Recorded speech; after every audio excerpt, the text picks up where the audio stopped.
गोर लगे छी सब गोटे के। जय छठी मैया। आई नहा खाय भ गेलन सब पबनैतिन के, तो सबके बाल बच्चा के निरोग रखथिन छठ परमेश्वरी, सबके परिवार के कल्याण करथिन, संगे हमरो परिवार के। एकटा सुंदर सन छठ परमेश्वरी के गीत। पोखरी माहर चम चम चमकई, होई छन छठी माई के व्रत, होई छन राना माई के व्रत। हमहु भगली कोढ़िनिया, कोना कए करब इहो व्रत। हमारो से सेवक कोढ़िनिया, सुपती लेने रही है ठार। देबौगे अब लाहम काया, भोगी हैं इहो संसार, भोगी हैं इहो संसार। पोखरी माहर चम चम चमकई,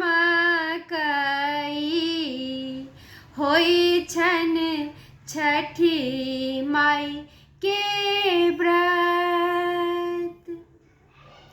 हमहु भगली जे अन्हरी,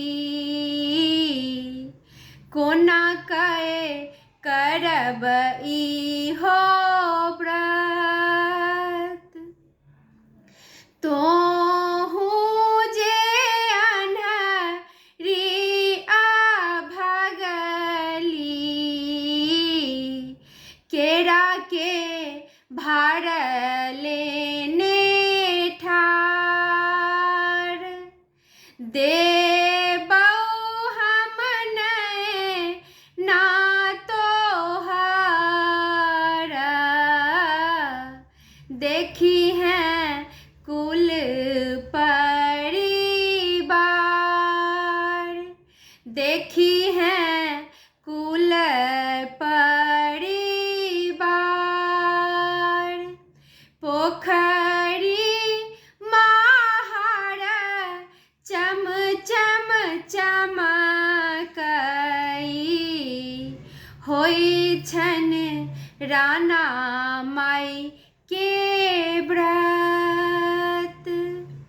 हमहु जे निराधन भगली, कोना कए करब इहो व्रत। तोहू जे निराधन भगली, ठकुआ लेने रही है ठार। देबौगे निराधन हम धाना,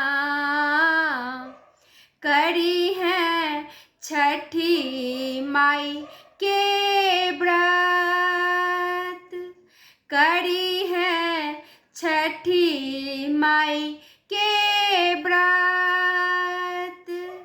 पोखरी माहर चम चम चमकई,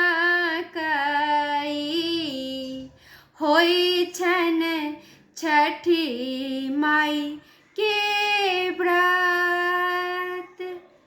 हमहु भगली बाझिनिया, कोना कए लए जेबै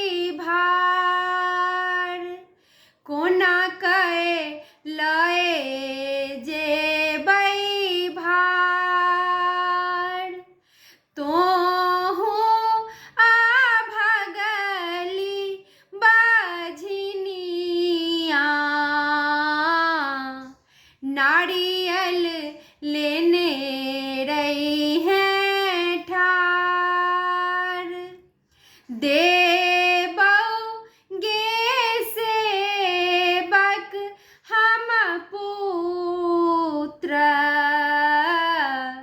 खेलतौ पोखरी महार, खेलतौ पोखरी महार। जय छठी मैया।